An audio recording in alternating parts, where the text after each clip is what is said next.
Well, good evening, everybody. Good to see everybody on here tonight. Cooper the Great is first once again. I don't know what his secret is, but somebody's got some catching up to do. Stephen, man, it's good to see you tonight. Hope you're doing well. Dave, good to see you tonight. Gary, Mike Tabor was fist.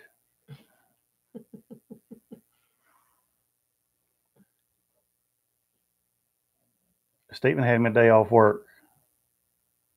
Ordered a 36-inch Blackstone. You'll have some fun with that, Stephen. Congratulations on that.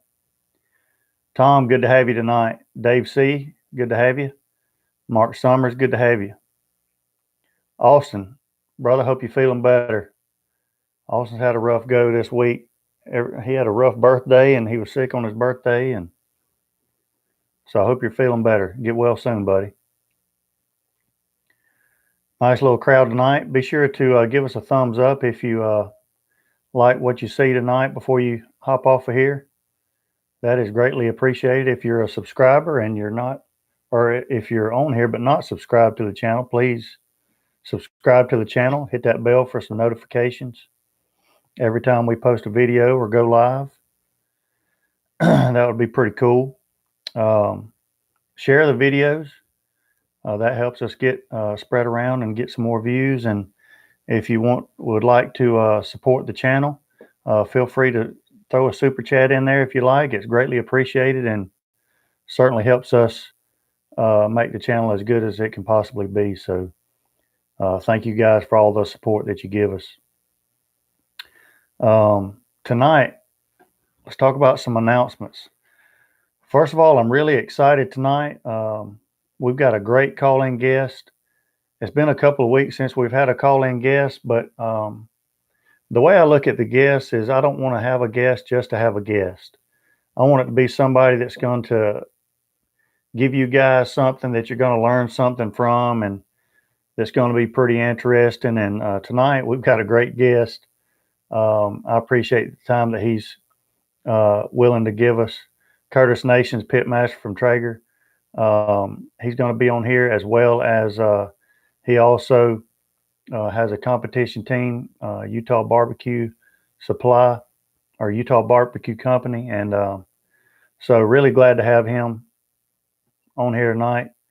Anxious to hear what he has to say about a couple of things. He's probably going to call in about 15 or 20 minutes. That'll give us time to cover a couple of more things, little housekeeping items, and then we'll get it going with Curtis.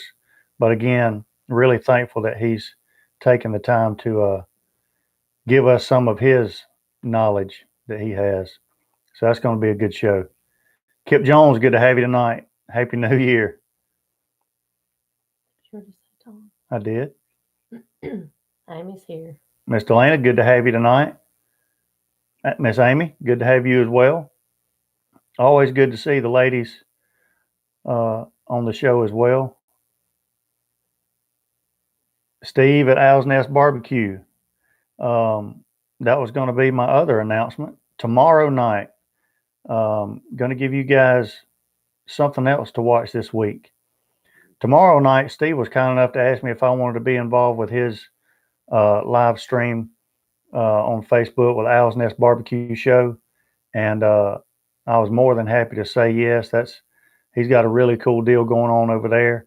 So tomorrow night around 7 o'clock, Owl's Nest Barbecue Show is going to take place, and I'm going to be the guest on there. And basically, he's doing a backyard barbecue type deal with next couple of shows, I guess. So he was kind enough to ask me if I wanted to be a part of it, and I said absolutely. So I'll be on his show tomorrow night at 7 o'clock. So be sure to tune in for that. Maybe you can ask me some questions that you don't normally get to ask. I don't know, but it's going to be a good conversation either way. So I really appreciate him asking me to do that. But please tune in to that. That'll be a good deal. Tomorrow night at 7 o'clock. Going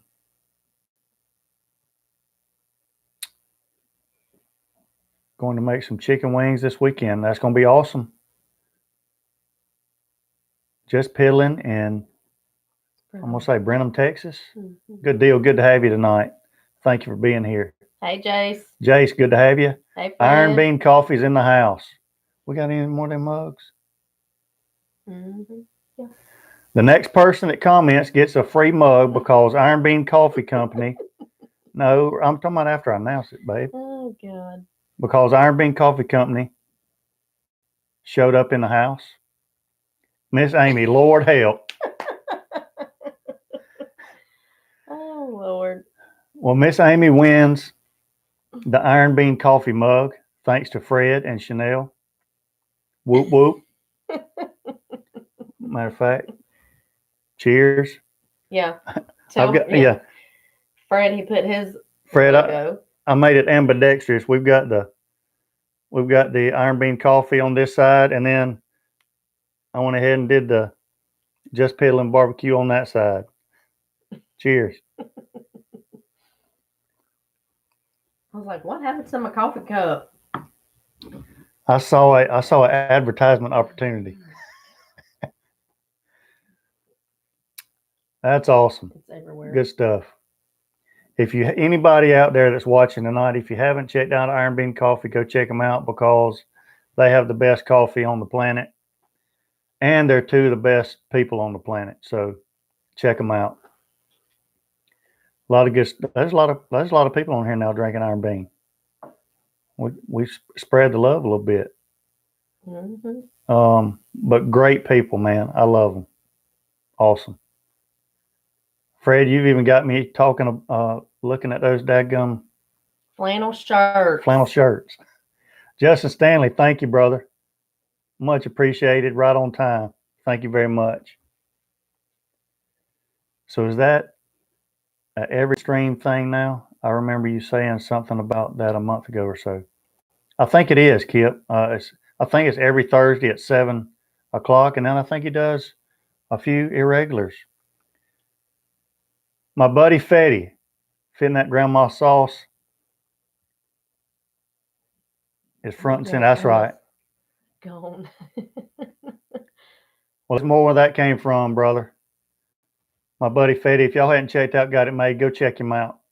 He's a Fred with Iron Bean Coffee. Matter of fact, Fetty, if you drink coffee, you need to check out Iron Bean Coffee. That's a fellow devil dog as well.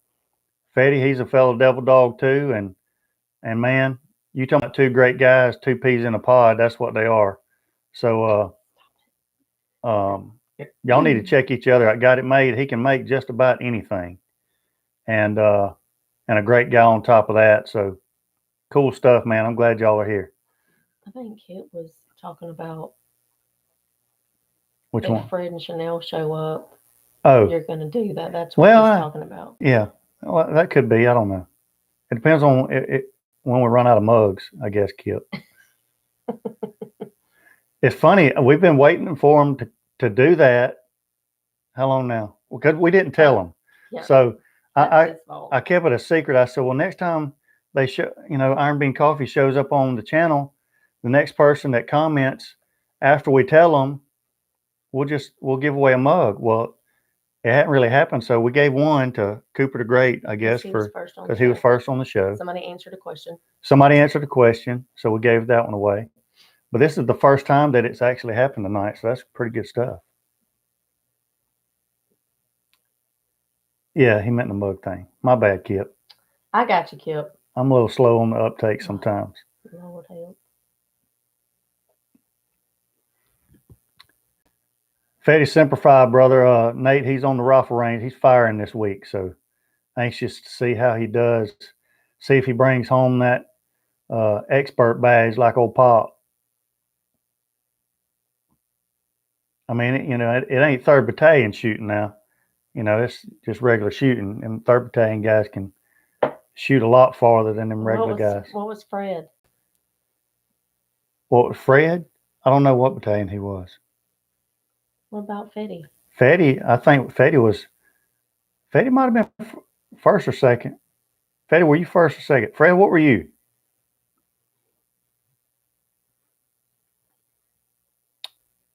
On Nate Dogg, he's in first. My brother was in second.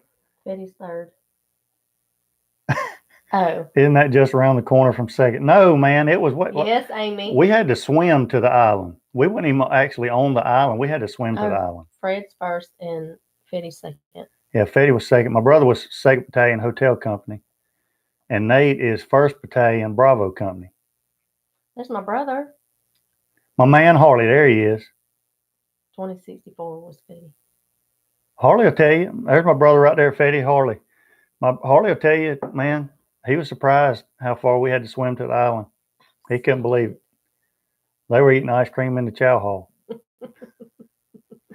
I love it, man. It's fun to give each other a fit, but when it all hits the fan, we're all right there together. So that's all that matters. By the way, my brother Harley, he is down in Miami right now, cooking with Traeger for the Super Bowl stuff. Getting ready to cook for the Dan Patrick show. So He's in the dinner right now. At the dinner right now with Dan Patrick. So that's pretty cool stuff. I'm glad you're getting to experience that, man. I'm sure y'all are cooking a lot of good stuff. We're going to have your man Curtis over here in a little bit, talking a little barbecue. I'm really excited about that. Mr. Earl. Mr. Earl, good to have you tonight. Good stuff. Some more exciting news real quick. It's possible, very possible within the next week or two.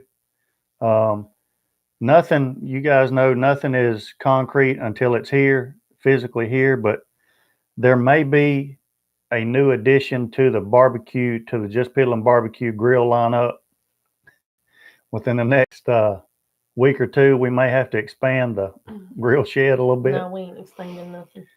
But an opportunity has come up, and there might be another grill that shows up in the grill shed within the next week or two, possibly. And really excited about the opportunity. Not going to tell you exactly what it is until it happens, but what is it? I'll give you a little taste. It's not going to be a pellet grill. I'll throw that out there. Other than that, I'm really excited about it. It's going to be pretty cool. And I already know that some of you guys are going to want me to do some comparisons, and I probably will do that, but really excited about it. I'll tell you more about it when it becomes more concrete. But really excited about that. So just want to kind of give you a taste of what might be coming up in the next week or two. So stay tuned for that as well. Cooper the Great's trying to pull it out of me. What else? Harley's in Miami with a Dan Patrick show. Nate's at the rifle range, firing week this week, trying to qualify. Those guys, every male and female at Parris Island, you don't get off the island until you qualify from the 200, 300, and 500 yard line. Standing, kneeling, sitting, and prone positions. So really good stuff. Praying for all of them out there and wishing all of them a lot of luck. So I know he's going to enjoy sending those rounds down range, and I'm excited for him about that. Harley says they did Beauvais steaks, pork crown roast, and a lot of other great food. That sounds pretty dang good. Everybody's still waiting on the boxers. Yeah, still waiting on the boxers. Propane grill. No. I will tell you that too. It's not a propane grill. But it can be delivered for a pumpkin pie. That's a deal. That is a deal. Did third have to do puzzle sticks, or was that just first and second? No, we didn't have to do puzzle sticks. We used like live bayonets. We were cut all to pieces. Tourniquets had to be used and everything. It was brutal. Brutal. 3rd Battalion is probably why they started using puzzle sticks, because it was just too brutal. That's truth. Would I lie to you? Yes, that's a lie right there. Y'all did not use real nothing. That's good stuff. I love it. Cooper was just typing the same thing. I'll buy you a Fields pumpkin pie. No boxers yet. I require homemade pies. What else? Oh, merchandise. We do have some sauce left. We've got hats. We've got shirts. We've got shirts. I like piddling with all of them.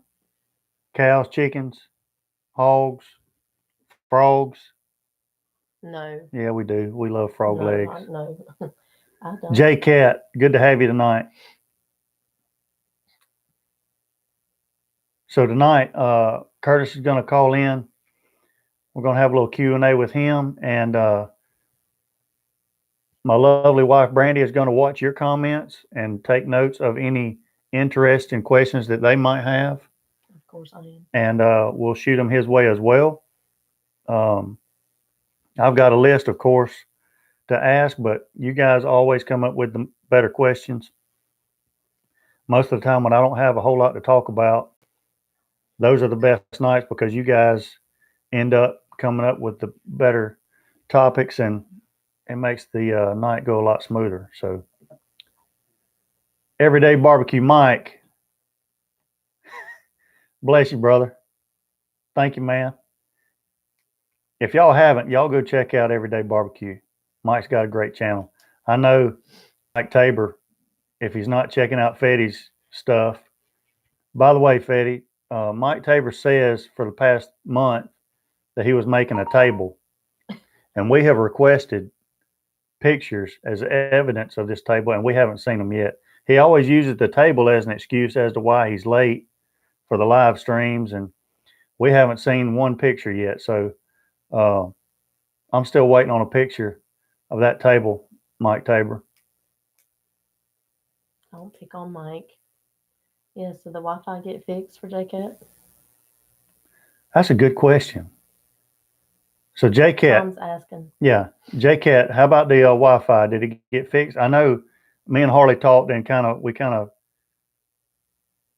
you've kind of figured out what the problem was, but did it actually get fixed?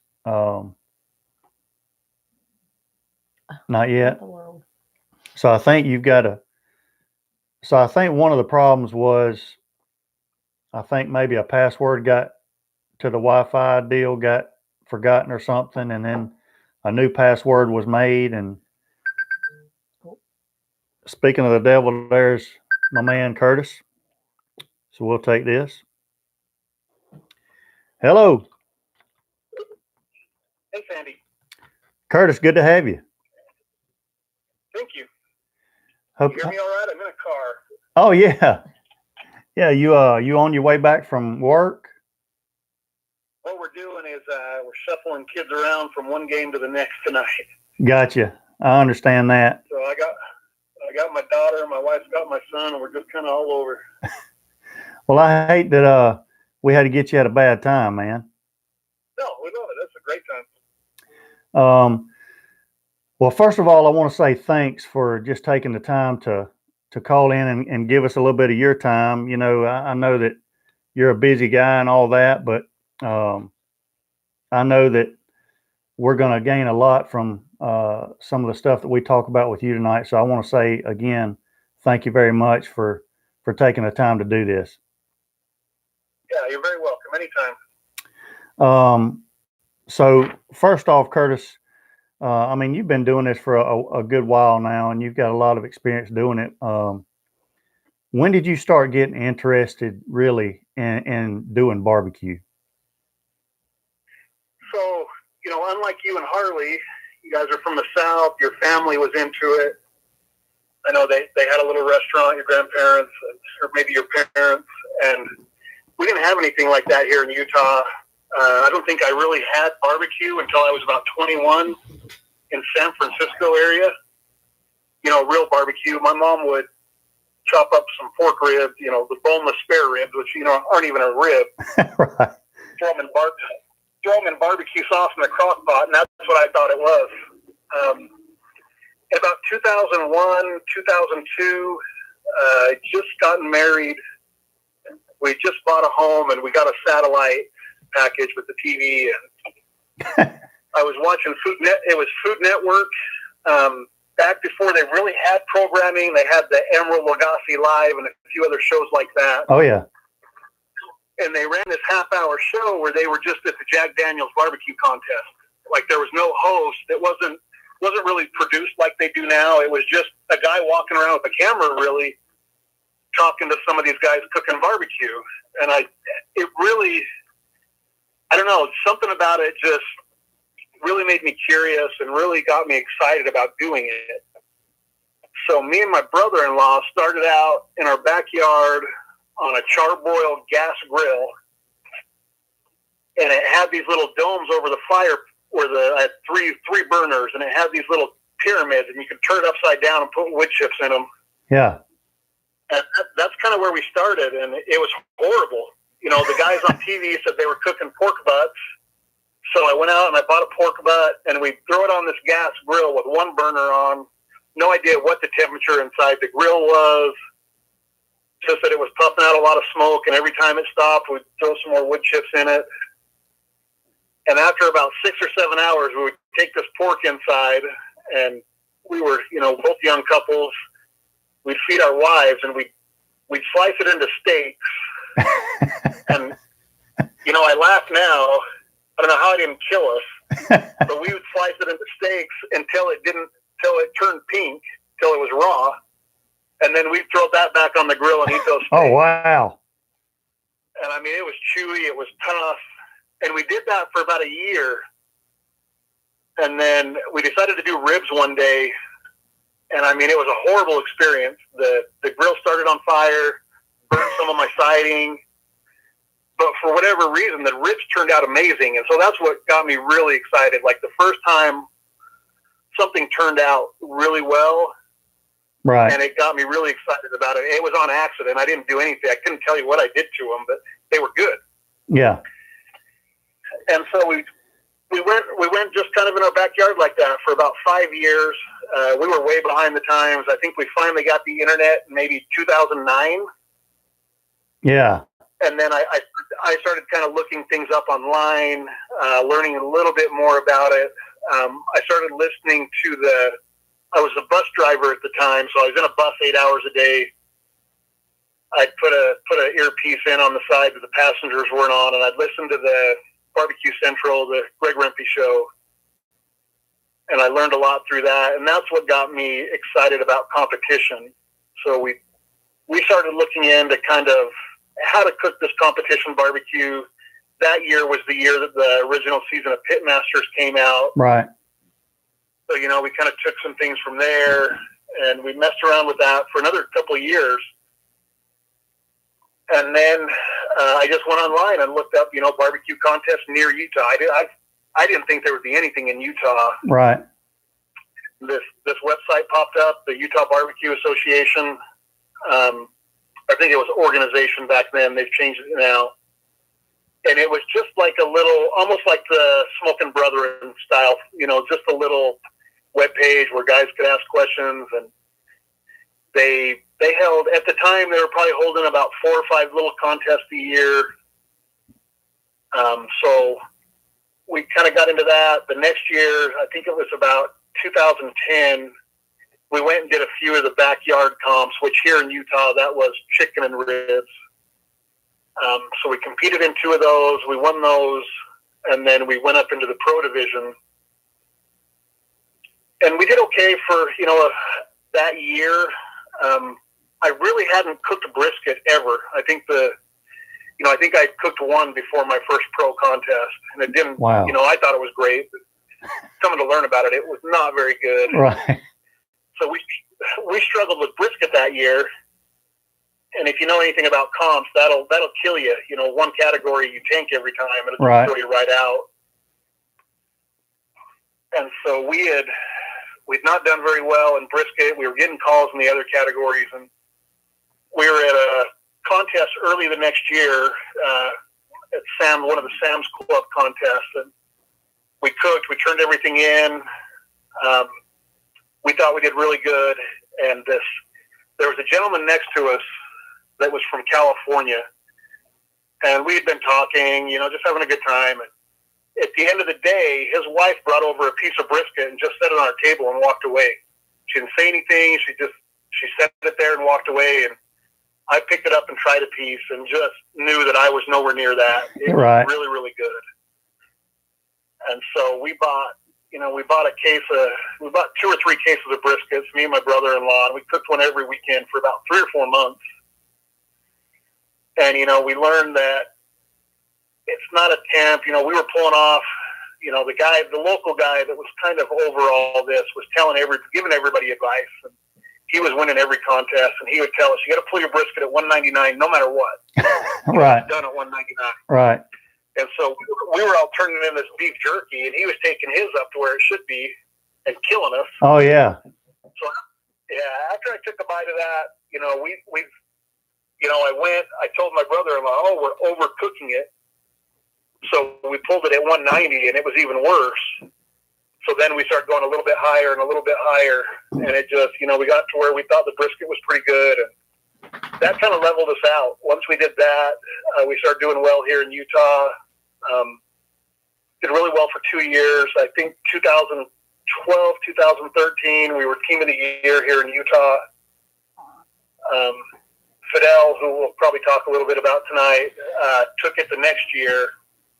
Got Team of the Year. He beat me out. I wasn't real happy about it.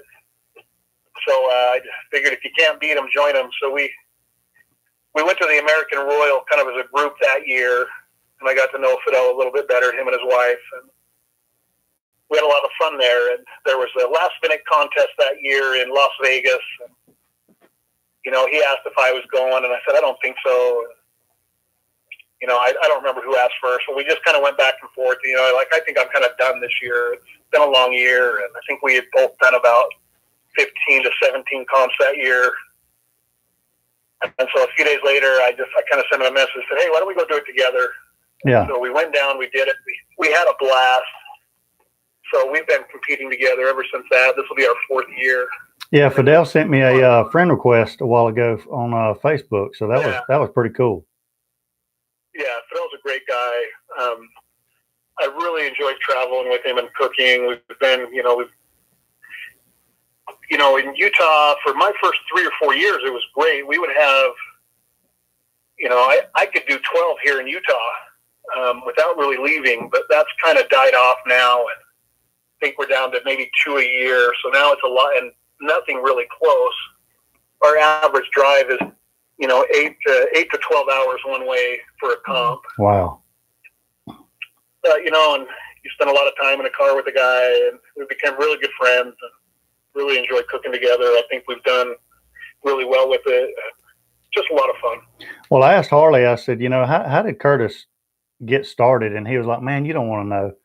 And I was like, what do you mean? He said, man, you're not going to believe it. If you ask him, you're not going to believe how he got started, because the perception would be that you've been doing this all your life, but your story helps the guys that are just starting out, the backyard barbecue guy.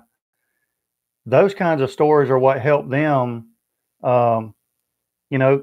realize that, it is possible for you to do something like that without doing it all your life or being a part of some big barbecue family or something like that, Yeah, and it is. It just, something about it just clicked with me. And then, I've kind of told people the processes, the way we trim, the way we do these things, it just all, I don't know if you've ever found something that it just makes sense to you and it just clicks. That's how it was with this. And the only other thing I can say that really I've ever felt that way about was basketball. I come from a big basketball family, and I can remember stepping on the court, when I was 8 or 9, and it just made sense. Right. I knew where I needed to be. I knew, and that's kind of how this was, and it just kind of spiraled. We started doing really well in competitions, and I'd been driving, so I'd always worked with my father. We did construction. I framed homes till about 26, 27. And I could tell the market was going to crash here in Utah. My family, my grandfather did it, my dad. I knew it was coming. He did. So I started looking for other work, and that's when I went and started driving a city bus. The market lasted about 1 more year, and then it just died. And then my father moved over, went up into Wyoming for work, did that for about another year and a half, and then he came to work with me. But we just, I was there 10 years into it. They had somebody from the union. I was part of the union, but never really got into the pension and that aspect of it. And one of the ladies from the company came in and said, this is going to be your pension when you retire, with a full pension. Well, that's pretty good. It looks great. I've been here, in 2 months, I'll have been here 10 years. So I've got another 10, 12 years. Oh, no, we go by age. So I started driving the bus at 36. I would have had to have gone 42 and a half years for a full pension. Oh, wow. I was already kind of done with it. It was 67 and a half. And I was already on the ropes. I told my wife, I said, before I had that conversation with them, I told her, I can do this for 10 more years and then we'll move on to something else, get a full pension. But there was no way I could do another 30. So I was out of there by the time I hit my 10-year mark. I left a week before my 10-year anniversary. So I was there about another month and a half after that. I went into a restaurant, great family, but they just didn't know what they were doing. The restaurant was doing pretty good, but when I got there, they had this beautiful smoker, beautiful commercial smoker, and they would throw a brisket on for about 6 p.m. At 9 o'clock, before the last guy went home, they would pull the brisket ribs, wrap them in plastic, and throw them in the oven overnight. Mm. And it was not good. I mean, they were pulling everything. So they'd pull the brisket off in the morning, shred it, and then put it in some beef broth to hold it. I mean, they weren't even pulling it as people ordered. It was just all pulled, sitting in a warmer. And so we got it to where, it was an overnight cook. The smoker that they had ran itself. I never understood why they did it that way. And I think just not knowing any better, Right. Not knowing what they were doing. So we went in there for a year, had some disagreements. So I left there and did some catering and stuff for about a year. And it sounds funny. I was sitting in church and I had this thought. I knew way too much about the industry as far as barbecue goes. And I said, I know that Traeger is building this new office in Salt Lake City. So while I was sitting there at church, I went on their website, looked, and they wanted a cook. So I applied, before we left that meeting, I'd already applied. And then it just happened to be that a week later we were at the American Royal in Kansas City, and Traeger had a booth there. They really weren't doing much, but there was a lot of guys there. Danielle, Diva was there, Right. A few other guys that I knew already. And so I walked over, talked to a few of them, and said, hey, I just applied for a job. And they all just pretty much said, oh, yeah, well, good luck. See you later. They didn't know who it was, or they weren't real interested in it. It had nothing to do with, these were all sales guys. I didn't apply for a sales job, so they weren't, it was I don't know. You've probably heard Harley talk about Luke Edgar. Yeah. It was my first experience with Luke, and it's amazing how dynamic he is and just the kind of person he is, and you can just see it right up front. And I thought, wow, that would be a great place to work. And so another month went by, and I didn't hear anything back. And so I sent a second email and just said, hey, I sent an application a month and a half ago or so. I haven't heard anything. I just was wondering what was going on. And about 2 hours later, I got a phone call from a gentleman named Marco, and he was the culinary director and wanted to meet with me the next day. So I drove down. We met. He said, he said when I got here, his first day was the day before. They threw this pile of job application, the applicants on my desk. There's 150 of them, and he said I was kind of sitting there going through them and wasn't seeing much. And then he said that the HR guy brought over my file and said, "Hey, this guy just sent another email." And so he kind of looked through my application and said, it's kind of what he was looking for. And I started the next day. Wow. And that's been a little bit over 4 years ago. It'll be 5 years in October of this year. So So you kind of do what to me would be like an ultimate job. I mean, you're doing what I would love to do. And I was thinking earlier today what it would be like to be able to work with the equipment that you work with and the meat and the all the product that is available to you. I mean, what is that like? You know, it's amazing.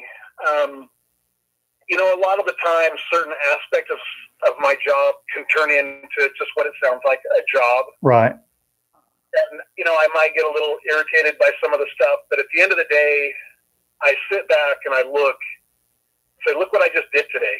You know, Right. How many guys would love to be doing what I'm doing? You know, I'm very lucky. You know, I feel like I got the job just kind of out of luck, being in the right place at the right time. But it's turned into something that I love, and I get to travel a lot, which I've, you know, besides, you know, a path from Utah to Washington, where my dad's family's from, about the only place I'd ever been before I got with Traeger. And so it was amazing to kind of get back into the South and see the culture and to be able to, you know, try some of the food from these places that people have been putting out barbecue for, you know, 40, 50, 60, sometimes even longer years. And it's just, I love it, you know, and I get to test out a lot of the new grills, you know, just kind of go into what I do day to day. I spend a lot of time in the office. We do all of our own online content, so videos, recipes, everything that you see comes out of our kitchen. So we spend a lot of time doing those things. We feed the employees every day. When I started 4 years ago, I think there was maybe 60 to 70 employees in the office, you know, more throughout the country. But Right. I think now we're up to almost 200 in the office and 500 or 600 throughout the country, which is, you know, almost 3 times as when I started 4 or 5 years ago. So it's been great to watch the growth. I feel like, you know, Jeremy, the CEO, you know, all the upper management are really concerned about making this a product that people want, to make sure that the product's going to be the way they say it is, that it's going to do the things that they say it can do. And you know, some of the guys, you know, I've got guys that are with Green Mountain Grills that are employees of theirs, and they kind of joke, and, you know, just like everybody else, we give each other a hard time. And I always tell them, we put more into marketing than you guys make in a year. Right. And that's a lot of Jeremy, this company's focus is, you know, these guys, they look at the marketing aspect of it.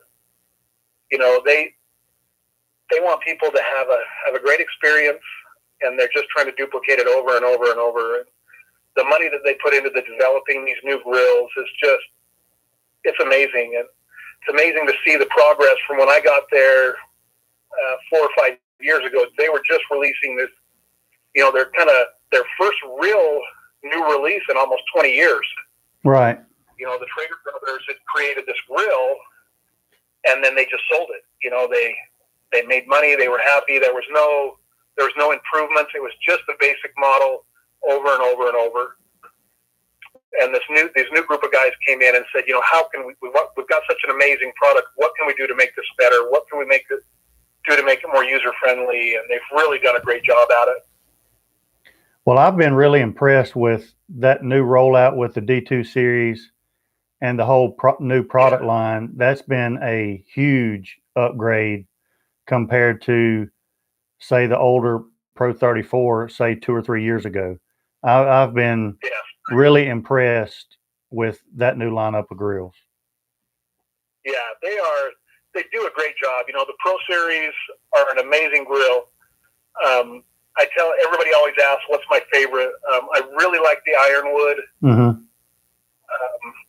I like the Timberline, but the Ironwood I think is a great grill. It gives me the option of, you know, if I'm searing a steak, I can have the grates down lower. If I'm doing a brisket or a pork butt, I can raise it up 4 inches, give me a little bit further away from the fire. I think it creates a little better product. You know, I enjoy using the Super Smoke when I begin that initial cook. Right. And it's a great product. really has. It's come a long ways in the 4 or 5 years I've been there. Well, I'm like you. I used the Timberline 850 for a little while, and then I used the Ironwood, and then like right now I've got a Pro 780, and I actually like. I've told Harley plenty of times I like the Pro 780 even better than the Timberline, just because, you know, first of all, if I was going to get a Timberline, I would go ahead and get the 1300, because the 850 just seems a little tight from a left to right standpoint, but you do have the vertical space, but then you've got the 3 different grill grates to deal with, and I just like, it seems like you have more space on the 780 to move stuff around with than on the Timberline. Yeah, and you're right. You know, the square footage of the Timberline is more, but it's the tri-levels. Right. And so, you know, you've got a lot of that open space in the Ironwood and the Pro Series, to where it is a lot easier to move things around. So I tell people, you know, the Timberlines are amazing at what they do. People in my area, or, you know, the areas that get really cold, right. I think it's an advantage to have them. They're insulated, a little bit thicker steel. Right. You know, for guys in my area, I always tell them, I said, if you're really thinking about it, Timberline is a great way to go for this area. But, you know, the Pro Series are going to do the same thing. The Ironwood's going to do the same thing. Just going to use a little bit more fuel to do it, because it doesn't have that insulation in it. Right, and that's a good point. And the controller on the Timberline has definitely got a few more features that the others don't have. Let's talk about barbecue stuff for a little bit. Favorite thing to cook competition wise, and then favorite thing to cook when you're just at home with you and your family. Okay. So competition wise, I'm kind of stuck. I cook the chicken and ribs on the comp team. Fidel does the brisket and pork. Okay. We do help each other out, but we don't try and infringe on the other guy's cook, if that makes sense. Right, yeah. I lean on Fidel a lot. Hey, what do you think of this? What if we did this? And he does the same with me, but at the end of the day, you know, my 2 categories are mine, the other 2 are his. And so at contests, I've always done really well with chicken. As far as scoring at contests, it kind of fell off for a little bit. I think things change in the contest world, so we're getting back to where we're scoring well again. I changed a few things. I'm taking it up to a higher finish temp to get a little bit more tender. Mm-hmm. We inject now to keep some of that moisture in there, a few things like that. But my favorite thing to cook, kind of a long way to the answer, is brisket. I love it. I love doing it. Yeah. I don't do it at the contest, but that really is my favorite thing to cook. You know, when you do what we do, you cook so much barbecue chicken, so many ribs, so many pork, practicing that now when I'm at work and we make a pork butt, I don't even try a piece of it. You know, I've had it so much over the last 3 or 4 years that I just don't eat much of it anymore. But I think it was the difficulty of it and the trying to get it just right. It took me so long to do it. I think that's why I still love doing it so much. Right. At home, you know, I like to cook. We do a lot of steaks. I'm a red meat and potatoes kind of guy. But I think one of my favorite things at home, and the kids really love it, is just a whole chicken. Yeah. You know, just a little bit of rub on the outside. It's so simple, but it's so delicious. Yeah. You know, I really like Traeger's got a rub called the Summer Shandy. Oh yeah. It was a collaboration with Leinenkugel's, a beer company. Right. And it's got a lot of citrus in it. It's got some bell pepper. It's great on fish and chicken, and that's probably my favorite thing to do at home and feed the family is that whole chicken. And I turn the grill on to 375, season that chicken right before I throw it on. I don't brine it. I don't do anything to it. Rub it 5 minutes before I put it on, and usually takes about an hour and 15 to an hour and 20. And it's just, that's one of my favorite things. Now, what temperature do you use for that? So I like to, and if I would say 90% of the time, my finish internal temp, I'm cooking at 375. I'm checking in between the leg and the thigh like you're supposed to, kind of that thickest part of the bird. Mm-hmm. I like that to be between about 185 and 195. And see, I've said that a lot too. Yeah. When like if I'm cooking just like a boneless chicken breast, I'll cook it until it's around 165, 170, so it doesn't dry out. Okay. But if I'm cooking anything with a bone, chicken wise, I like to take it higher than the suggested temp, just because I feel like otherwise it's still going to be a little tough, especially down by the bone, like a chicken leg. I hate biting into a chicken leg and there's that little bit of reddish tint down by the bone and it's still a little tough. And I kind of do chicken wings the same way too. What about you? Yeah, I do. And that's, so the legs and thighs need a lot more time to break down. It's a darker piece of meat. The breast is there, but it's not a used muscle. Right. The legs and thighs they use, and I find that it takes that higher heat to break all that down and to get it tender. There's enough fat and stuff, ligaments inside that bird where it'll still hold the moisture at that higher temp, and the wings are the same. I like to take my wings up to at least 190. Yeah. I just think you eat better that way. And when I do the whole bird on the Traeger, wherever my smokestack is or the exhaust is on the Pro Series, mm-hmm. The old ones are on the left-hand side. Now it's kind of switched around, but I'll put my legs towards that smokestack because that's where the heat's going to escape. So I can usually get my bird at about an hour and 15 to an hour 20 to get those legs and thighs into 185, 190. And my breast is usually still right around 160 to 168. Right. Which is right where I want those to be. So it usually works out pretty well. That's a good tip. That's a good tip. I like whole chickens. I like doing those, and I've got to where I spatchcock just about every kind of poultry if it's a whole bird, just because it seems like it cooks a lot more evenly. Yeah, and I go the full route. So I spatchcock it, but then I cut it right down the center. I cook in halves. Gotcha. Like you, I find that it opens up that, instead of having that little cavity of air there, right, it eliminates that. Air's a great insulation. So, the inside of your bird's cold. It's going to keep that air in there cold for a lot longer. So I think you get a lot more even cook when you either spatchcock it or split it right in half. I do the same thing with a turkey. Yeah. I cook a turkey in half. I cooked, I think, 3 turkeys over the Thanksgiving break, and we spatchcocked all 3 of those, and it was the best turkeys we've ever had. They were really good. I really like it done that way. Let's talk about grills for a minute. Grills other than pellet grills that you've used. I mean, obviously you work for Traeger and you like pellet grills, but are there other grills that you're a big fan of? Yeah, I've cooked on it. Like most guys, I think I was, when we talk about when I started, I was maybe 23, 24, just married, just bought a home, wasn't making a lot of money. So we started out with this little, like the R2D2 unit, like a WSM, but it wasn't even that nice. It was the Brinkman model. Right. And it had the dome on there, but the worst thing about it was the bottom was open. So the fire was in there, but it was just this open space. So I couldn't keep it at a temp. I bet we went through, to cook a rack of ribs for 4 or 5 hours, we probably went through 30 pounds of charcoal. Wow.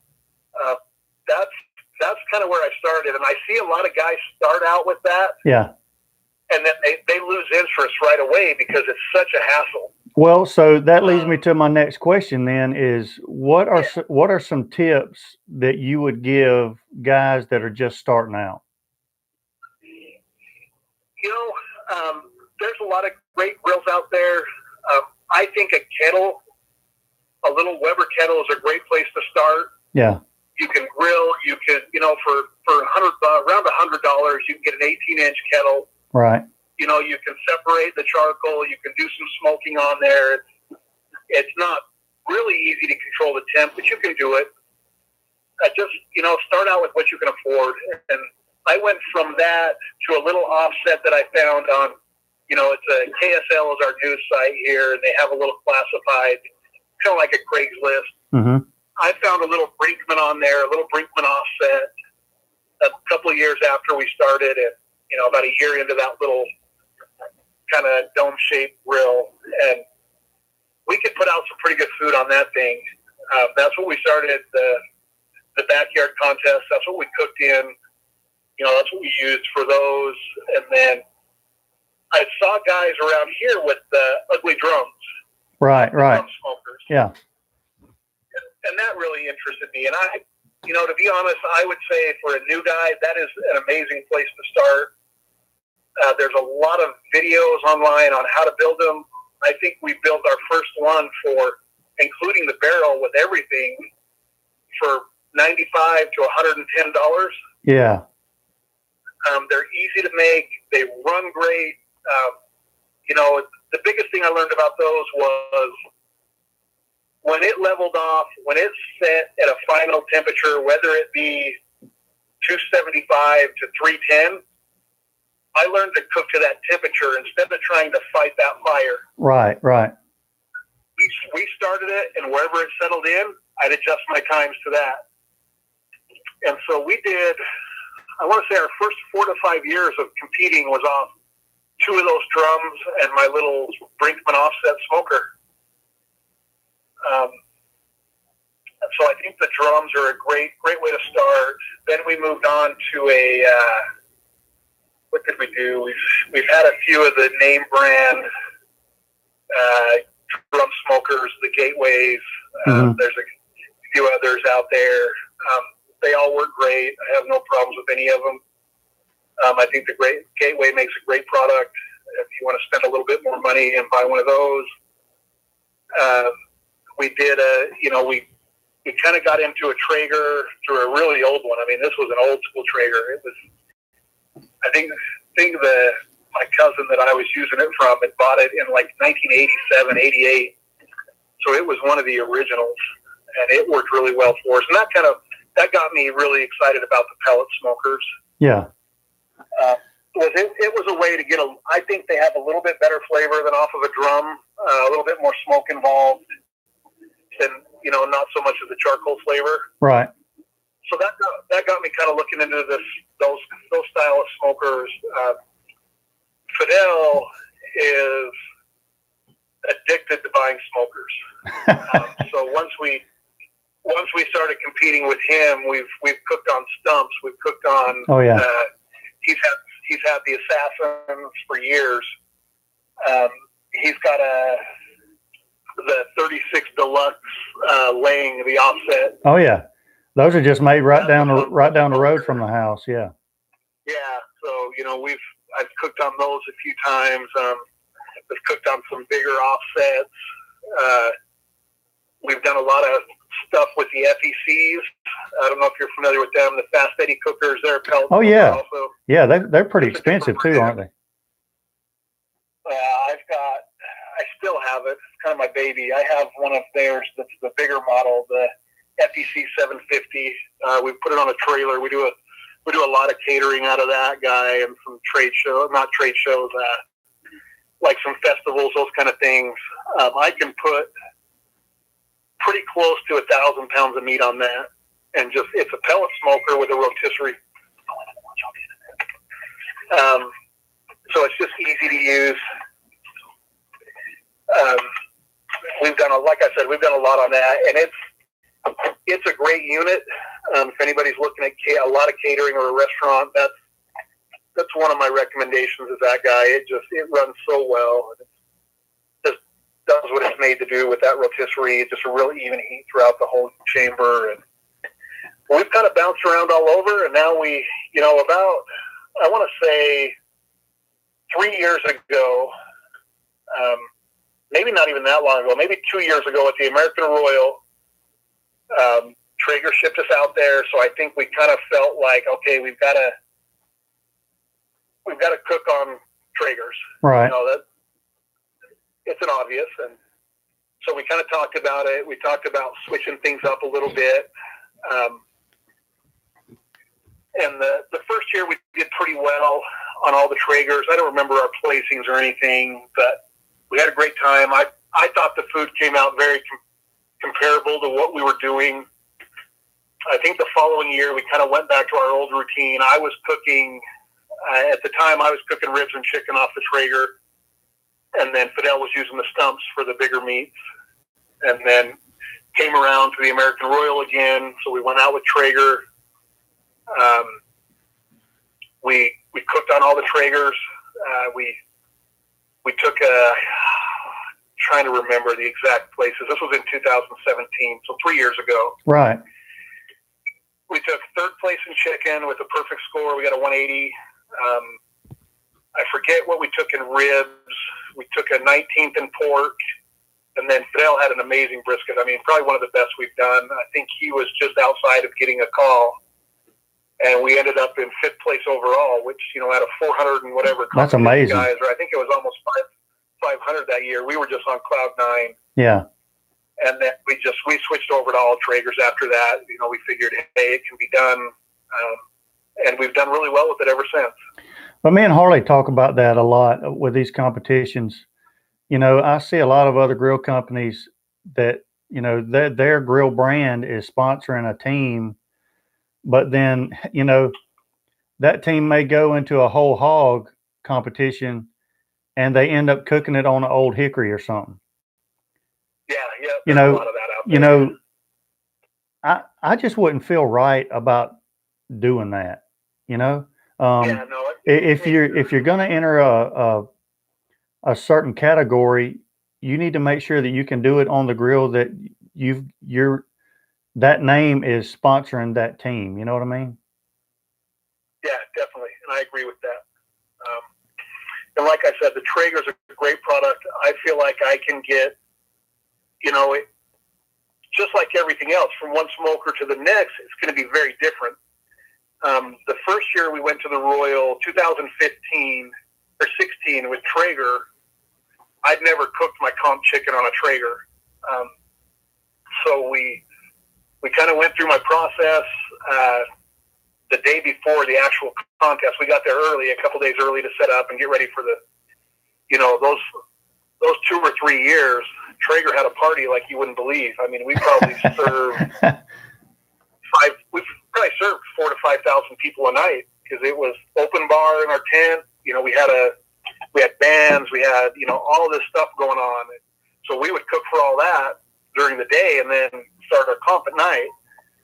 So we cooked the chicken the way just like I do on my drum, and it was terrible.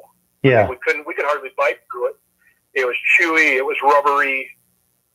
So, you know, we kind of figured some things out that day, and we actually scored pretty well in chicken the next day with those tweaks. But, you know, it was knowing that, you know, if we weren't going to cook on the Traegers, that we had to do it a little differently.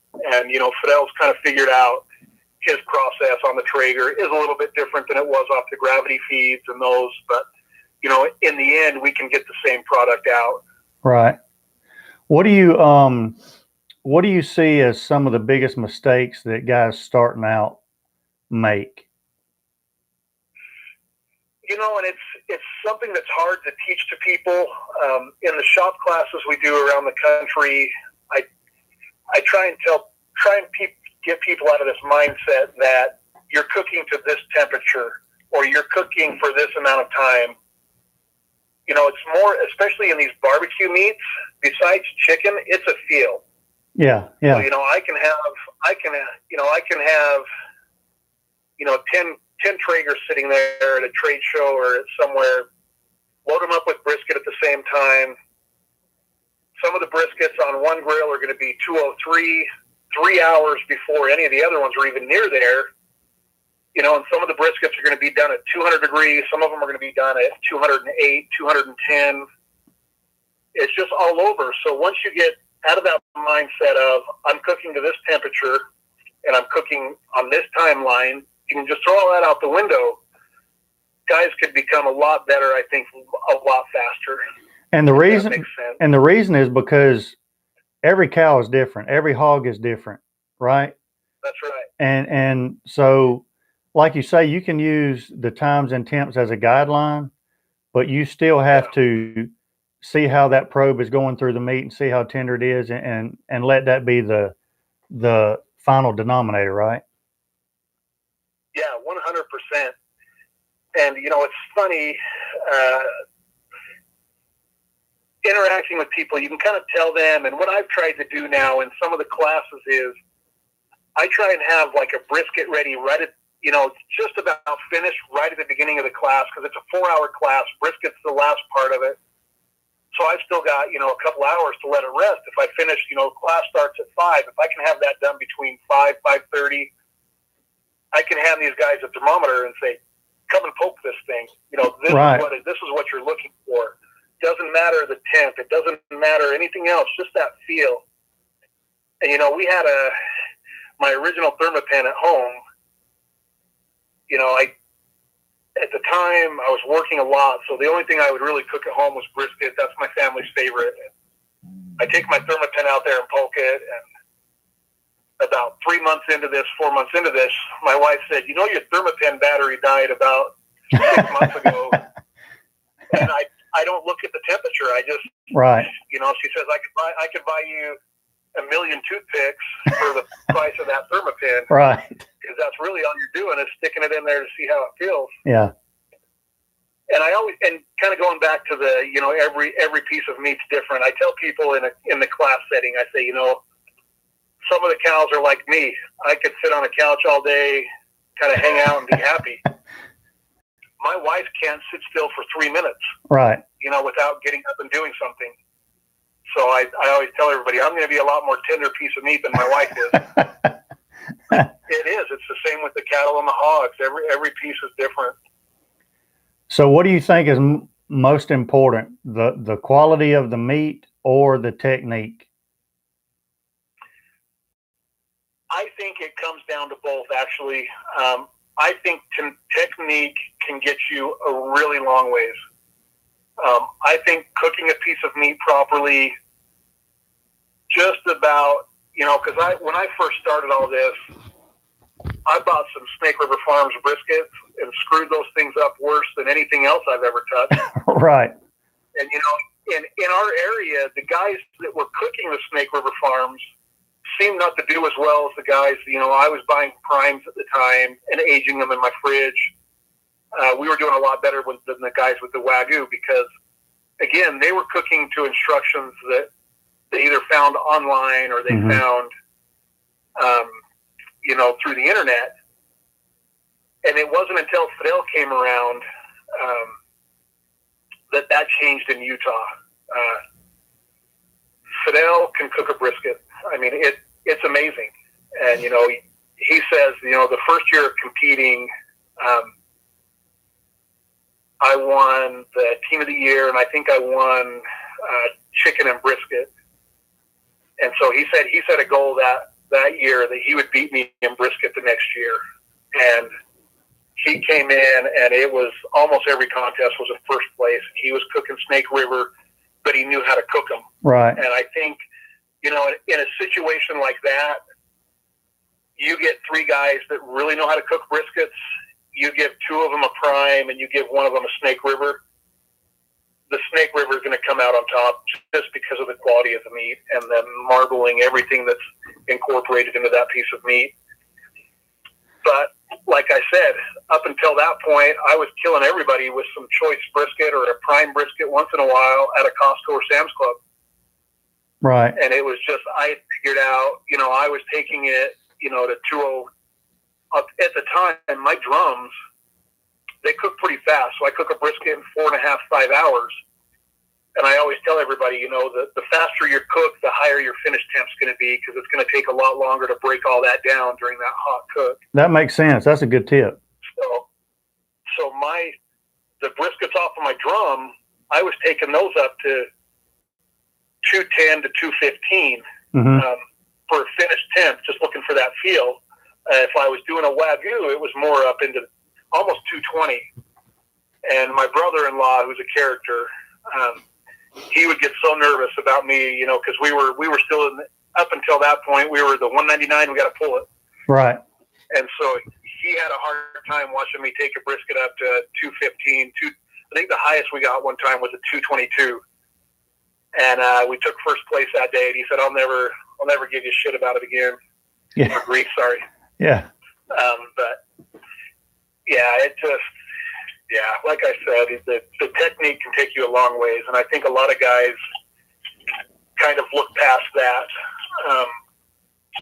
And it sounds funny, but in the comp world now, there's a lot of guys that do classes, and some big names, and the guys are winning a lot. And so I know guys will go take that class and then try and duplicate, you know, right down to the T what that guy's doing. Right. And I think, you know, Johnny Triggs smoking triggers. Mm-hmm. I think he kind of put it best because he was one of the first guys to start doing that. And, you know, he was one of the first guys that said, "Hey, I'll show you everything that I'm doing." And, you know, guys would say, "Hey, why are you offering this? Why are you doing this?" And he said, "It's one thing for me to stand there and show you what I'm doing. I'm cooking on my pit. I've done this 1,000 times, you know, over 1,000 times. Right. Somebody that's on a different pit can't do things exactly the way I do it because it's just not going to work for them."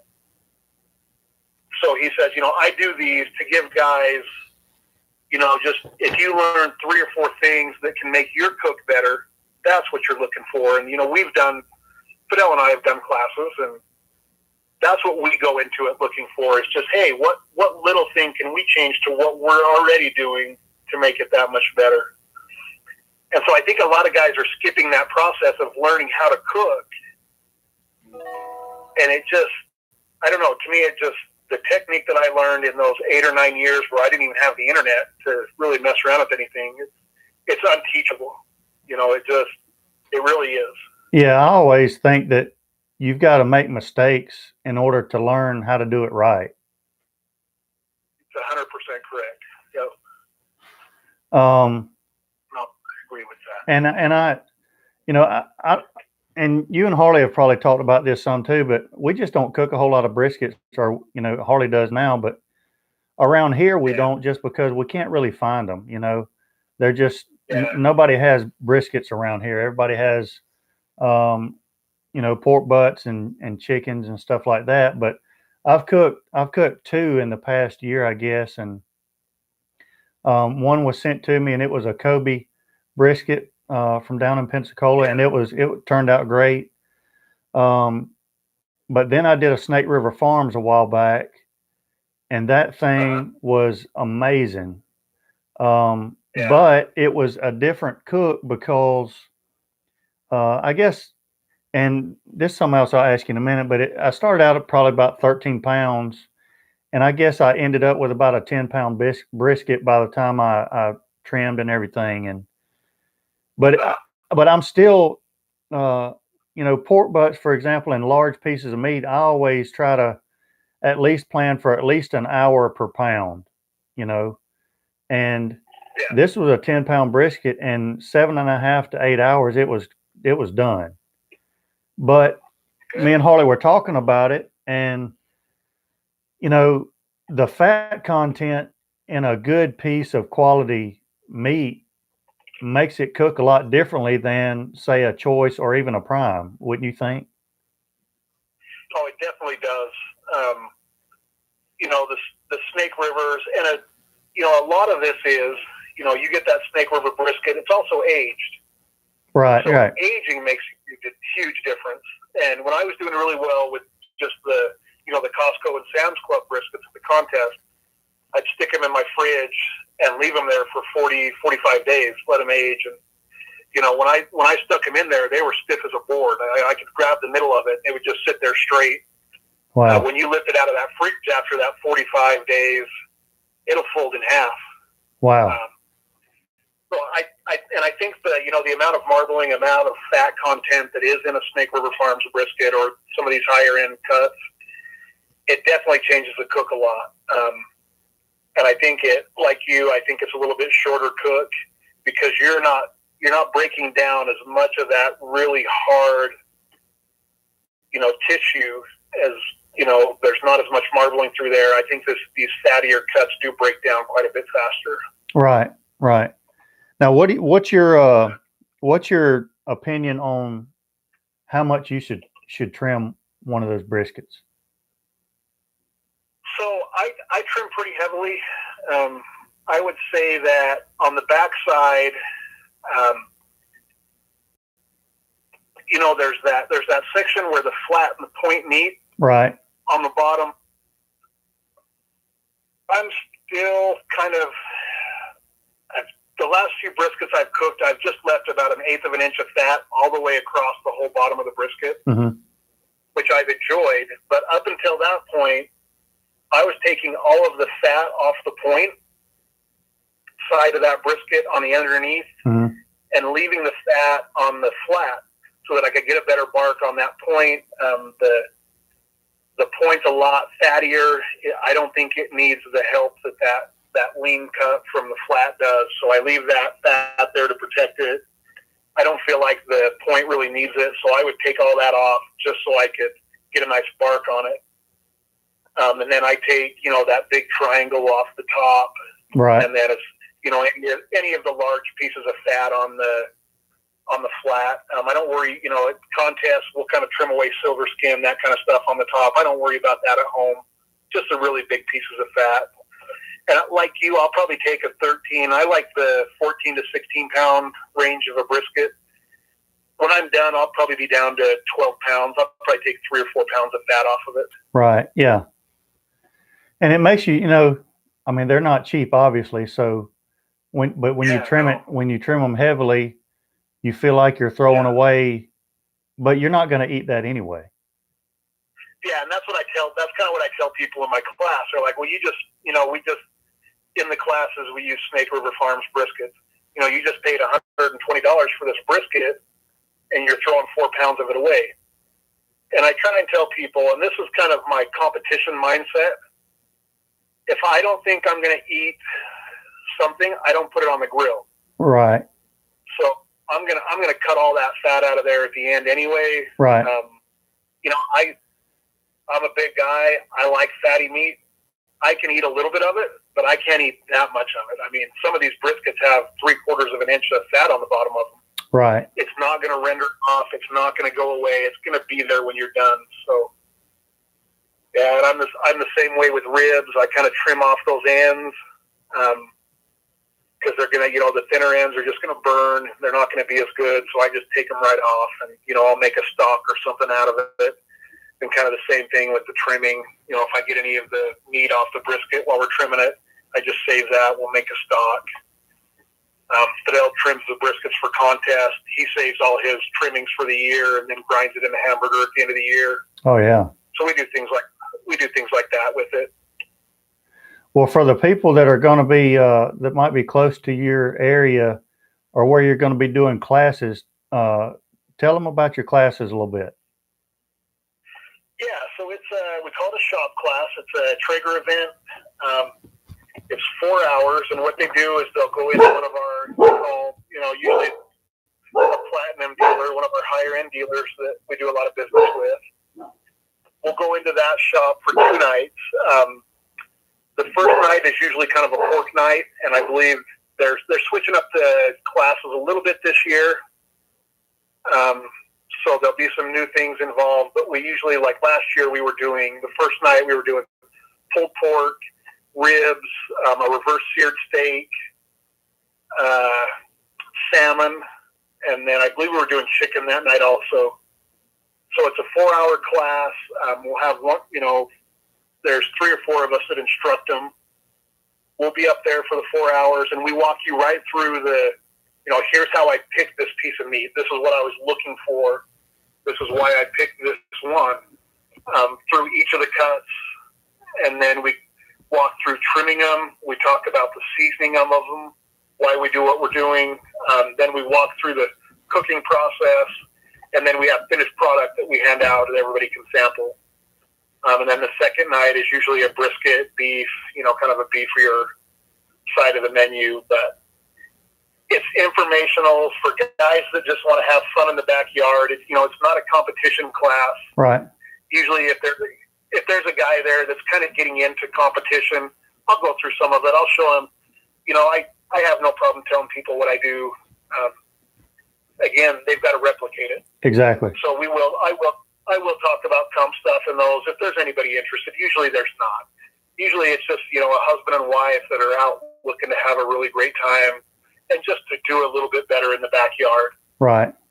And so what you can do is if you go onto our home site, TraegerGrills.com, in the menu there will be a shop class that you can click on. So you go to that. I think our schedule for this year should be up within the next 2 to 3 weeks, I believe. Okay. And we drive all the way across go from one end of the country to the next, couple shop classes in Canada. And they're a lot of fun. We've usually got some great personalities up there, so they're fun, they're enjoyable, a lot of information. If you've ever met Chad Ward or seen him, he's one of a kind. He's just a great guy. Huge personality, huge heart. Just fun to listen to. Danielle does a great job. I think Danielle puts on a really good class. And then we've got a guy out of Texas, Doug Scheiding, does a few of them. So Doug, if you just go on. Steve with Owl's Nest Barbecues, he posted just a while ago that Doug said to tell you hello. Oh, awesome! Yeah, Doug's a great guy. I mean, any of the classes that you can get to that are in your area it'll be amazing. It'll be a lot of fun. I know right now the only ones that I'm tuned in for that I know of is we're going to have one in Minnesota and one in the Houston area in Texas. Are going to be a couple that I teach, but that'll all be up online here the next few weeks. And they sell out pretty fast. So if you sign up for our email blast, they'll send you an email the day that they release that schedule, and then you can cancel the blast if you don't want to continue. But that's the best way. I know the last couple of years, usually within 2 years ago, they released the dates, and every class was full by the end of the night. Wow. This last year, it didn't go quite that way, but it's still, they fill up pretty quick. So it's good to be on the ball, and, if there is going to be one near you. Well, if any of you guys out there would be interested in those classes, y'all check out TraegerGrills.com and look up the shop class and get involved with that. I think that would be something really cool to take part in. Curtis, I want to thank you for taking the time to call in and be a part of this. I tell Harley all the time that, man, I want to meet Curtis, and Harley keeps telling me, man, you don't want to meet that guy. And but he tells me all the time, me and Harley, we don't meet very many people that we like to hang around very much. But I don't know that I've heard Harley talk so well about anybody else in a long time like he talks about you. You've really helped him out a lot since he's been at Traeger, and he thinks a lot of you, and that means a lot. So I want to thank you again for that and taking the time to call into the show. Yeah, you bet. I keep telling Harley we'll have to do the big jig together and kind of hang out there. Yeah, that these years. I know that's close to you guys. I know you guys like to do that one. Yeah, that would be really big. We hung out there this year, but it was really kind of disappointing because the turnout was not very good this year. I'm not sure why, but we would really like to do that. And either way, I would like for the three of us to get together at some point and do some cooking and just fellowship a little bit. That'd be pretty cool. Yeah, I would too. And I know he's your brother. You probably don't think about him like that, but Harley is one of a kind. Also, you don't meet many stand-up guys like Harley, and just workhorse. He is. Great guy. I wouldn't tell him, but I'm proud to call him my brother. But a little token of appreciation, I'm gonna send you a jar of our barbecue sauce for coming on the show. This is I'll send it out to you. Let us know. Let me and Harley know what you think about it. We're kind of curious to see what you think about it. This was actually my mom's recipe that she used in her restaurant, and I lost the recipe, and we'd been talking about it for a long time about redoing it. And so finally I spent a whole afternoon trying to get it right, and I think I finally got it right. And so I think Harley took a couple jars down to Miami with him just to hand them out, but I'm gonna send you one and see what you think about it. I appreciate it. I'd love to try it. But anyway, we're gonna let you get back to your family, Curtis. But again, thank you so much. It's been a great night, and we really appreciate it, man. Thank you. Yeah, no problem. We'll have to do it again. All right, man. Have a good night. Thank you. Thank you. Bye-bye. Awesome conversation with Curtis. I really appreciate him doing that. You're talking about a wealth of knowledge, but at the same time, when he talks about how he started, it's really no different than anybody that's really associated with my channel. You know, started out just as a normal guy in the backyard. So it just kind of shows you everybody's got to start somewhere, you know, and perception is not always what it appears to be. So really cool stuff. I appreciate Curtis for doing that. What? I don't know what. Do you have those coffee mugs available? No, Talking about that, or no, we don't have any of the coffee mugs for sale. We're just kind of giving them out whenever we can. But I appreciate everybody showing up tonight. Again, don't forget about Owl's Nest Barbecue tomorrow night on Facebook. I'll be on there with him, with Steve, and we'll be talking about some more barbecue stuff. So tune into that and say hello. It'll be cool to see you guys over there. So I want to thank you again for tuning in, and we appreciate you, every single one of you. Thank you so much. We're going to get off here and get ready for the rest of the week, and hopefully cook up something good for the weekend, and maybe film it and then post it this weekend. If you haven't checked out the chicken wing video from last weekend, be sure to check it out. And once again, thank you guys. And until next time, we'll be piddling. See you guys. Thank you.